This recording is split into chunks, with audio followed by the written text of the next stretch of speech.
जिस भोजन का सार शरीर में बहुत काल तक रहता है उसे स्थिर रहने वाला कहते हैं। राधे राधे सभी को, आप सभी सब्सक्राइबर्स का और मुझे चाहने वालों का हमारे चैनल में बहुत बहुत स्वागत है। आज मैं आपको गीता का 5वां अध्याय सुनाने जा रही हूँ, तो उसको सुनिए और उसका पूरा फ़ायदा उठाइए। तो सुनिए।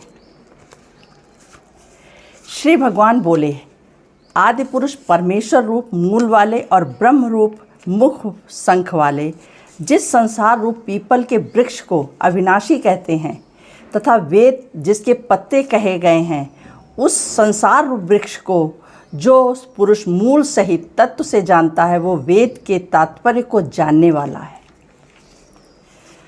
उस संसार वृक्ष के तीनों गुण रूप जल के द्वारा बढ़ी हुई एवं विषय भोग रूप कोपलों वाली देव मनुष्य एवं तिर्यक आदि योनि रूप शाखाएं नीचे और ऊपर सर्वत्र फैली हुई हैं तथा मनुष्य लोक में कर्मों के अनुसार बांधने वाली अहंता ममता और वासना रूप जड़ें भी नीचे और ऊपर सभी लोक में व्याप्त हो रही हैं।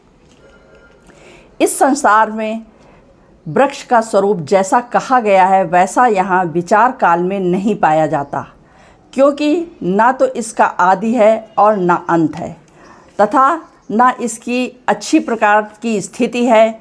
इसलिए इस अहंता ममता और वासना रूप अति दृढ़ मूलों वाले संसार रूप पीपल के वृक्ष को दृढ़ वैराग्य रूप शास्त्र द्वारा काटकर उसके पश्चात उस परम पद रूप परमेश्वर को भली भांति खोजना चाहिए, जिसके गए हुए पुरुष फिर लौटकर संसार में नहीं आते और जिस परमेश्वर से इस पुरातन संसार वृक्ष की प्रवृत्ति विस्तार को प्राप्त हुई है, उस आदि पुरुष नारायण मैं शरण हूँ। इस प्रकार दृढ़ निश्चय करके उस परमेश्वर का मनन और निधि अध्ययन करना चाहिए, जिसका मान और मोह नष्ट हो गया है, जिन्होंने आसक्ति रूप दोष को जीत लिया है, जिनकी परमात्मा के स्वरूप में नित्य स्थिति है और जिनकी कामनाएं पूर्ण रूप से नष्ट हो गई हैं, वे सुख दुख तथा द्वंद्वों से विमुक्त ज्ञानी जन उस अविनाशी परम पद को प्राप्त होते हैं। जिस परम पद को प्राप्त होकर मनुष्य लौटकर संसार में नहीं आते, उस स्वयं प्रकाश पद परम पद को न सूर्य प्रकाशित कर सकता है, न चंद्रमा और न अग्नि ही वह मेरा परम धाम है। इसलिए इस देह में यह जीवात्मा मेरा ही सनातन अंश है और वही इन प्रकृति में स्थित मन और पांचों इंद्रियों को आकर्षण करता है। वायुगंध के स्थान से गंध को जैसे ग्रहण करके ले जाता है, वैसे ही देहादि का स्वामी जीवात्मा भी जिस शरीर का त्याग करता है, उससे इन मन सहित इंद्रियों को ग्रहण करके फिर जिस शरीर को प्राप्त होता है उसमें जाता है। ये जीवात्मा श्रोत चक्षु और त्वचा को तथा रसना घ्राण और मान को आश्रय करके अर्थात इन सब के सहारे से ही विषयों का सेवन करता है। शरीर को छोड़कर जाते हुए को अथवा शरीर में स्थित हुए को अथवा विषयों को भोगते हुए को, इस प्रकार तीनों गुणों से युक्त हुए को भी अज्ञानी जन नहीं जानते। केवल ज्ञान रूप नेत्रों वाले विवेकशील ही ज्ञानी तत्व से जानते हैं। यत्न करने वाले योगी जन भी अपने हृदय में स्थित इस आत्मा और तत्व से जानते हैं, किंतु जिन्होंने अपने अंतःकरण को शुद्ध नहीं किया है, ऐसे अज्ञानी जन तो यंत्र करते रहने पर भी इस आत्मा को नहीं जानते। सूर्य में स्थित जो तेज संपूर्ण जगत को प्रकाशित करता है तथा जो तेज चंद्रमा में है और जो अग्नि में है, उसकी तू मेरी ही तेज जान।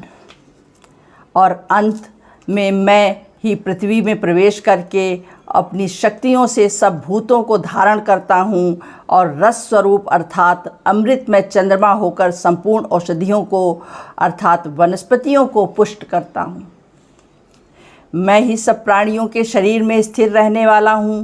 प्राण और अपान से संयुक्त वैष्णवर अग्नि रूप होकर 4 प्रकार से अन्न को पचाता हूँ।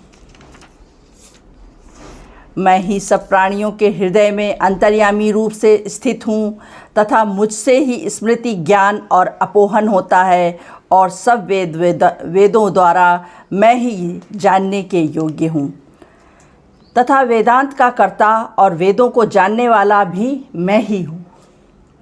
इस प्रकार में संसार में नाशवान और अविनाशी भी ये दो प्रकार के पुरुष हैं। इनमें संपूर्ण भूत प्राणियों के शरीर तो नाशवान और जीवात्मा अविनाशी कहा जाता है। इन दोनों से उत्तम पुरुष तो अन्य ही है, जो तीनों लोकों में प्रवेश करके सबका धारण पोषण करता है एवं अविनाशी परमेश्वर और परमात्मा इस प्रकार कहा गया है। क्योंकि मैं नाशवान जड़ वर्ग क्षेत्र से तो सर्वथा अतीत हूँ और अविनाशी जीवात्मा से भी उत्तम हूँ, इसलिए लोक में और वेद में भी पुरुषोत्तम नाम से प्रसिद्ध हूँ। भारत, जो ज्ञानी पुरुष मुझको इस प्रकार तत्व से पुरुषोत्तम जानता है, वो सर्वज्ञ पुरुष सब प्रकार से निरंतर मुझ वासुदेव परमेश्वर को ही भजता है। हे निष्पाप अर्जुन, इस प्रकार यह अति रहस्य युक्त गोपनीय शास्त्र मेरे द्वारा कहा गया, इसको तत्व से जानकर मनुष्य ज्ञानवान और कृतार्थ हो जाता है। इस प्रकार पंचमोदश अध्याय का समापन होता है। अब आपको अगले अध्याय में हम मिलेंगे। तब तक के लिए राधे राधे।